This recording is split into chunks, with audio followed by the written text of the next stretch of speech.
సుమన్ టీవీలో మీ business promotions కోసం ఈ కింది నెంబర్ను సంప్రదించగలరు.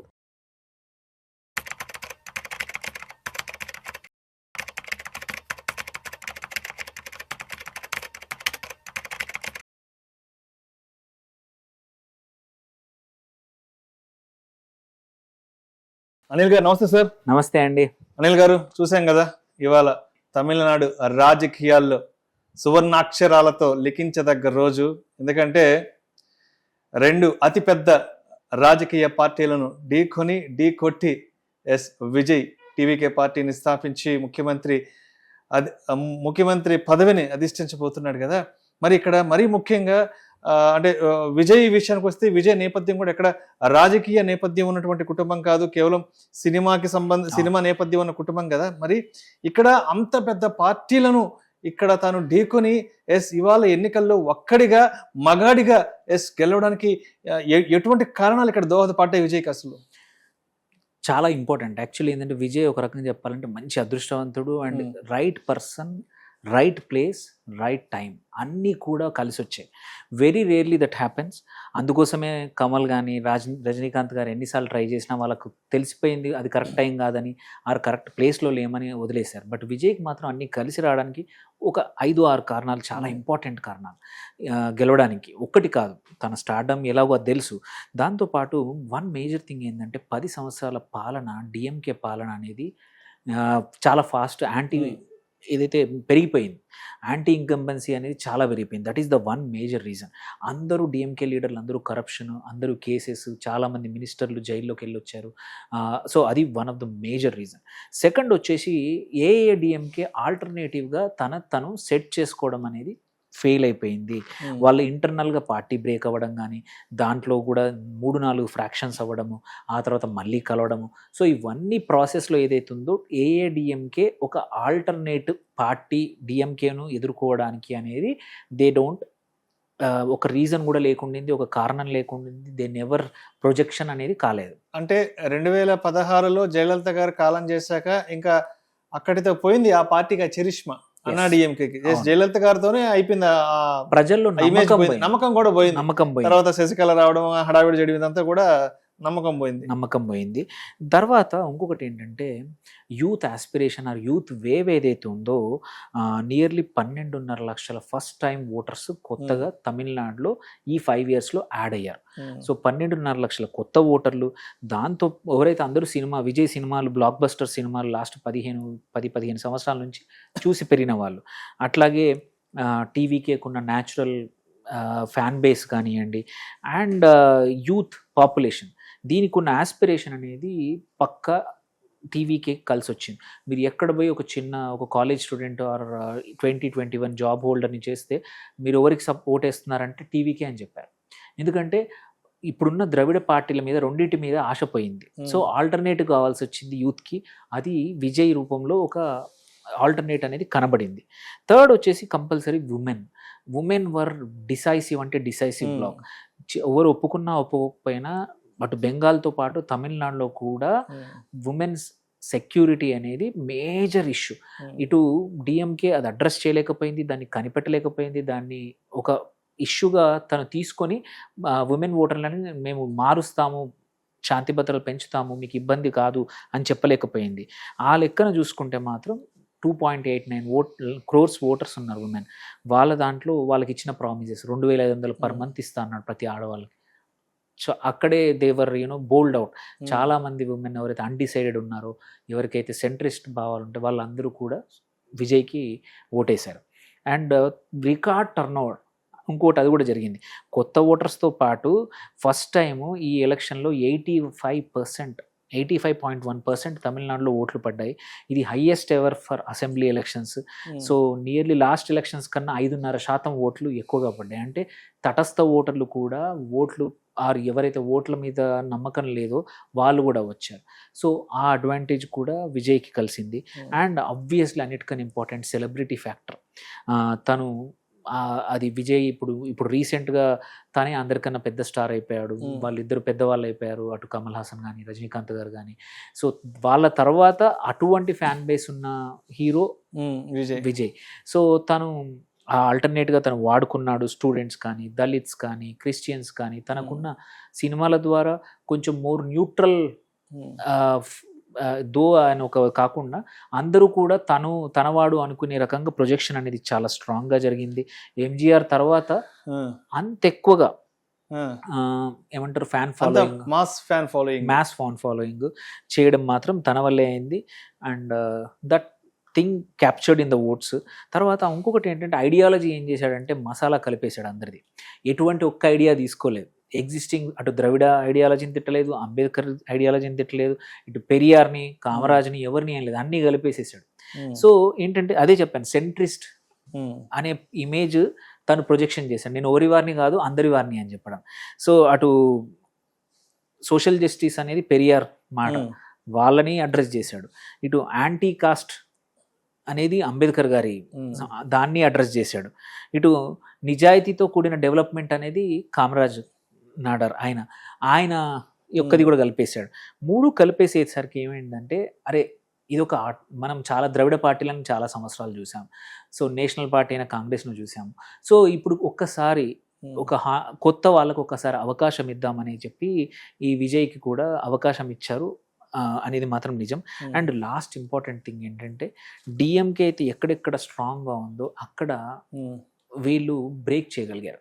సో ఏంటంటే డిఎంకేని బ్రేక్ చేస్తే తప్ప తను పవర్లోకి రావడనేది తనకు అర్థమైంది. సో అందుకే తను కొన్ని ఇంపార్టెంట్ కాన్స్టిట్యుయెన్సీస్, కొన్ని ఏరియాస్లో తను స్పెషల్ ఫోకస్ పెట్టాడు. తన క్యాంపెయిన్ యొక్క పీకే స్ట్రాటజీస్ వాడుకొని. సో ఈ 7-8 కారణాలు అనేటివి, సో ఒకటి కాదు, విజయ్ గెలవడానికి ఒకటి కాదు, ఇంత పెద్ద మ్యాసివ్ 0 నుంచి 107, 108 ఎమ్మెల్యేలు అనేది అంటే హిస్టరీలో అంత ఈజీ కాదు, హిస్టారికల్ చెప్పాలంటే. సో ఇది చేయడానికి మాత్రం కారణాలు బాగున్నాయి, టైం బాగుంది, అండ్ అపోజిషన్ కూడా వీక్ ఉంది. సో ఇవన్నిటి వల్ల విజయ్ మంచి కలిసి వచ్చింది. హోప్ఫుల్లీ ఇది కొన్ని రోజులు ఇలాగే మంచిగా ఉండాలని.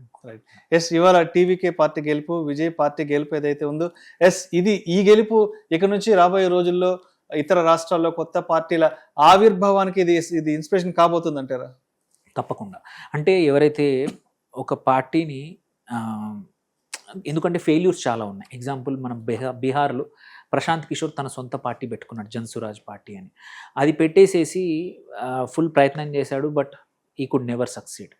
సో ఎవరికైతే కొత్తగా తన ఓన్ కెపాసిటీ ఉంది, ఒక ఫ్యాన్ ఫాలోయింగ్ ఉన్న వ్యక్తులకి, ఆర్ ఈ ఏమంటారు, ఈవెన్ చిరంజీవి గారు కూడా ఫస్ట్ టైం పవర్లోకి రాలేకపోయారు. సో కానీ విజయ్ ఒక ఆశ చూపించాడు. నీకు కరెక్ట్ అంటే గ్యాప్ని ఐడెంటిఫై చేసుకొని, పొలిటికల్ గ్యాప్ని ఐడెంటిఫై చేసుకొని, నేరేటివ్ కరెక్ట్ సెట్ చేసుకొని, నువ్వు ఏంటంటే నువ్వు కావాల్సింది ఏంటి, ఇంత పర్సెంటేజ్ ఆఫ్ ఓట్ కావాలి నువ్వు గెలవడానికి. సో యూ డిసైడ్ చేసుకొని, ఓకే నేను వీళ్ళ నుంచి ఇంత తీసుకుంటాను, ఇక్కడ వీళ్ళకి ఇది ఇస్తాను, వీళ్ళకి ఇది ఇస్తానని ఒక క్యాల్కులేషన్తో పాటు జరిగిన క్యాంపెయిన్ లాగా ఇది అనిపిస్తుంది మీరు చూసుకుంటే. సో అంటే దెర్ వాజ్ ఎ క్యాల్కులేషన్. తనకు రఫ్గా తెలుసు బ్యాక్ ఎండ్లో తన స్ట్రెంగ్త్ ఏందో దాన్నే టార్గెట్ చేశాడు. తను వీక్నెస్ను పట్టుకోలేదు, దాన్ని ఇగ్నోర్ చేశాడు, దాన్ని మాట్లాడలేదు, దాని గురించి ఎత్తలేదు. సో దేర్ బై ఏంటంటే షార్ట్ టైంలో కూడా ఒక పార్టీ 0 నుంచి 100కి తీసుకురావచ్చు అనే సెట్ ఎగ్జాంపుల్ చేశాడు. కాబట్టి ఫ్యూచర్లో వేరే వాళ్ళకు మాత్రం ఒక పక్కా ఇన్స్పిరేషన్ అవుతాడు. ఎవరైనా గట్టిగా కష్టపడితే ఫలితం సాధించవచ్చు. ఇప్పుడు విజయ్కి సంబంధించి ఇంత పెద్ద మ్యాసివ్ విక్టరీ అని ఒక axis my India agency exit polls తప్ప ఇంకా ఆల్మోస్ట్ ఒక 5-6 వరకు ఇచ్చే ఎగ్జిట్ పోల్స్, ఎందుకు ఒక యాక్సిస్ మై ఇండియా తప్ప మిగతా ఎగ్జిట్ పోల్ ఏజెన్సీస్ దీన్ని పసిగట్టలేకపోయాయి విజయ్కి సంబంధించినటువంటి ఈ యొక్క విజయాన్ని? ఒకటి ఏంటంటే ఈ పోల్స్ అన్నీ కూడా ఒక సెట్ ఆఫ్ ఫ్రేమ్వర్క్ ఫాలో అవుతాయి. ఏది ఎగ్జిట్ పోల్స్ అప్పుడు అడిగే క్వశ్చన్స్ కూడా. సో వాళ్ళందరూ కూడా ఒక మూస పద్ధతిలో క్యాల్కులేషన్ చేశారు. దాంతోపాటు ఓల్డ్ డేటా ఉంటుంది. ఎగ్జాంపుల్ చెప్పినట్టు ఇంత పర్సెంటేజ్ వస్తేనే ఇన్ని సీట్లు వస్తాయని. వీళ్ళు యాక్చువల్లీ మీరు చూస్తే మోస్ట్ ఆఫ్ ద పోల్స్ ఇచ్చిన ఓటింగ్ పర్సెంటేజ్ ఈ పర్సెంటేజ్ కరెక్టే. ఇప్పుడు వచ్చిన ఓట్లు, టీవీకేకి వచ్చిన ఓట్లు తీసుకుంటే వాళ్ళు చెప్పిన ప్రొజెక్షన్స్ కూడా కరెక్ట్గా ఉన్నాయి. సీట్ల ట్రాన్స్లేషన్లో మాత్రం అది నిజం జరగలేదు. అండ్ ఇంకొకటి ఏంటంటే ఎవరు కూడా ఇట్లాంటి అన్ఎక్స్పెక్టెడ్ థింగ్స్ని ప్రెడిక్ట్ చేయలేరు. ఇది ఇస్తే ఎక్కడ మనం చెడవుతామని చెప్పి ధైర్యం చేయలేదు అన్నమాట. ధైర్యం కూడా చేయలేదు. ధైర్యం చేయలేదు. ఈ యాక్సిస్ మై పోల్ ఇండియాకి ఏంటంటే తను ఆల్రెడీ లాస్ట్ టైం రాంగ్ అయ్యాడు. మీరు గుర్తుంటే తను ఏడ్చాడు. ప్రదీప్ గుప్తా తను లైవ్లో నేను తప్పు చెప్పాను లాస్ట్ టైం ఎలక్షన్స్ అప్పుడు, చాలా ఘోరంగా తప్పు చెప్పాడు. సో వెనకాలకి వెళ్ళిపోయాడు. ఈ స్టార్టెడ్ అంటే సో ఆ వ్యక్తి అనేవాళ్ళు ఏంటంటే ఈసారి మాత్రం అవుట్లయర్గా గట్టిగా గెస్ట్ చేశారు. సో వాళ్ళది వర్క్ అయింది. అండ్ దగ్గరగా అంటే వాళ్ళు నిజంగానే 96 నుంచి 108, 109 అన్నారు. కరెక్ట్గా 107 ఇప్పటికైతే 107 వచ్చాయి టీవీకేకి. సో ఐ థింక్ అక్కడ కూడా ఎవరైతే ధైర్యం చేస్తారో వాళ్ళకే వర్కౌట్ అవుతుంది అన్నట్టు ఇక్కడ కూడా యాక్సిస్కి వర్కౌట్ అయింది. రైట్. అయితే ఇవాళ టీవీకే పార్టీ విజయ్ గెలుపుతో ఒక్కసారిగా సన్ టీవీకి సంబంధించిన షేర్లు కూడా ఆల్మోస్ట్ 10% ఫాల్ అంట. ఎలా చూడాలి అసలు ఈ విజయ్ విన్నింగ్, సన్ టీవీ షేర్లు ఏంది మధ్యలో ఎక్కడ ఏదో ఉందంటారు మొత్తం? యాక్చువల్లీ ఏంటంటే తమిళనాడు అనేది ఒక నారేటివ్ డ్రివెన్ స్టేట్. మీడియా అనేది అక్కడ చాలా చాలా మీరు చూస్తే లాస్ట్ 15-20 సంవత్సరాల నుంచి మీడియా క్రూషల్ మీరు చూసుకుంటే ఆ మీడియా నారేటివ్ సెట్ చేస్తుంది. ప్రభుత్వానికి ఒక అటు పడగొట్టాలన్నా ప్రభుత్వాన్ని నిలబెట్టాలన్నా మీడియా చాలా స్ట్రాంగ్ తమిళనాడు. ఇప్పుడు ఏమైంది, సన్ టీవీ వాళ్ళ నెట్వర్క్, వాళ్ళ ఛానల్స్, మారన్ ఫ్యామిలీకి సంబంధించిన నెట్వర్క్ ఎస్. సో వాళ్ళు డిఎంకే పార్టీ వ్యక్తులే, వాళ్ళే మేజర్గా తమిళనాడులో మొత్తం అంతా కూడా మీడియా కంట్రోల్ అంతా వాళ్ళ చేతిలో. ఇప్పుడు ఏంటంటే ప్రభుత్వం మారితే వాళ్ళ పవర్ పోతుంది, వాళ్ళ రెవెన్యూ పడిపోతుంది అనే భయం మాత్రం మార్కెట్స్కి పట్టుకుంది. అందుకే సన్ టీవీ షేర్ కూడా మధ్యలో యాక్చువల్ 10% పడింది, చివరికి 5.5% డౌన్ అయింది మార్కెట్లో. ఇంకా గోయింగ్ ఫార్వర్డ్ ఇంకా తగ్గచ్చు. మీరు చూసుకుంటే ఇదే ఎగ్జాంపుల్ మనము ఆంధ్రాలో తెలుగుదేశం పార్టీ విన్ అయినప్పుడు heritage within no time 2024 చాలా బాగా మధ్యాహ్నానికే బాగా హెరిటేజ్, ఆ తర్వాత కూడా పెరిగింది 30%, 40% పెరిగింది. ఆబ్వియస్లీ మనం అనుకున్నా అంటే నిజం ఏంటంటే ఒప్పుకున్నా లేకపోయినా ఏంటంటే ఒక ప్రభుత్వం ఏదైతే పవర్లో ఉందో వాళ్ళు చాలా డిసిషన్స్ ఫేవరబుల్గా చేసే అవకాశాలు ఉన్నాయి. ఒక పార్టీ, ఒక కంపెనీకి కానీ, ఒక ఇండస్ట్రీకి కానీ. సో ఇక్కడ కూడా అదే జరుగుతోంది. పార్టీ మారింది, పవర్ పోయింది డిఎంకేది. సో ఆబ్వియస్లీ సన్ టీవీ కూడా కొన్ని రోజులు ఇబ్బందులకి అంటే అట్లీస్ట్ ఉన్నంతలో బాగా ఇంతకుముందు కన్నా బాగా చేయకపోవచ్చు. ఇప్పుడు న్యూ మీడియా రావచ్చు, ఇంకా తిను ఏ పార్టీని అంటే ఏ ఛానల్న ఏ నెట్వర్క్ని సపోర్ట్ చేస్తాడో తెలియదు. సో అంతవరకు మాత్రం సన్ టీవీకి ఇబ్బందే. వాళ్ళ యొక్క మారన్ ఫ్యామిలీయే కాదు మొత్తం డిఎంకే ఫ్యామిలీ అందరికి కూడా వాళ్ళ బిజినెస్లు కొన్ని రోజులు మాత్రం ఆగిపోతాయి. G² కూడా వాళ్ళదే. సో మన కొన్ని రోజులు ఊపింది అంటే ఇక్కడ కూడా హవా హైదరాబాద్లో కూడా ట్రై చేశారు అన్ని చోట్ల కూడా. ఇప్పుడు మీరు తమిళనాడులో ఎక్కడ చూసినా G² అనేది ఎవరిది, సబరీస్ అని ఎవరైతే మన స్టాలిన్ అల్లుడిది. సో కొన్ని రోజులు వాళ్ళ బిజినెస్ కొన్ని రోజులు పక్కా ఎఫెక్ట్ అవుతాయి, స్లో డౌన్ అవ్వాల్సిందే. సో ఎవరైనా ఇన్వెస్టర్స్ ఉన్నా అందులో ఉన్న జాగ్రత్తగా ఉంటే బెటర్, బయటపడితే మంచిది. రైట్. సో మొత్తానికి ఇవాళ టీవీకే పార్టీ అధినేత విజయ్ గెలుపు తమిళనాడులో కొత్త రాజకీయ యుగానికి ఇవాళ ప్రారంభం అయిందైతే అనుకోవచ్చు. అయితే పక్కా అయింది. అండ్ ఒక ఫ్రెష్నెస్ మాత్రం ఉంటుంది పక్కా. మనం అనుకుంటాం కానీ ఇప్పుడు సేమ్ పాత చింతకాయ పచ్చడి ఎన్ని రోజులు రెండు పార్టీలే, అదే అటు డిఎంకే లేకపోతే ఏఐఏడిఎంకే ఒక 25-30 సంవత్సరాల నుంచి అటు ఇటు వెళ్తూ ఉంది. So same thing happened. ఇప్పుడు మనం చూసుకుంటే అటు లెఫ్ట్, తర్వాత టీఎంసీ, ఇప్పుడు కొత్తగా బీజేపీ అక్కడ ఫస్ట్ టైం వచ్చింది ఇన్ని సంవత్సరాల తర్వాత. సో పక్క కొత్త పార్టీతో పాటు కొత్త ఐడియాస్ వస్తాయి. హోప్ఫుల్లీ తమిళనాడు కూడా పాలిటిక్స్ కొంచెం మారిపోయి అక్కడ కూడా వాళ్ళ ఆస్పిరేషన్స్ తగ్గట్టు, ఇప్పుడు ఎందుకంటే ఓట్లు వేయడం అనేది ఇంతమంది ఓట్లు వేస్తేనే గెలిచారు, ఇన్ని సీట్లు వచ్చాయి, దాని తగ్గట్టు పాలన ఉంది అంటే మాత్రం మార్పు కూడా ఉంటే మంచిది. Right sir, right sir. Thank you sir, thank you so much Anil garu. Thank you అండి.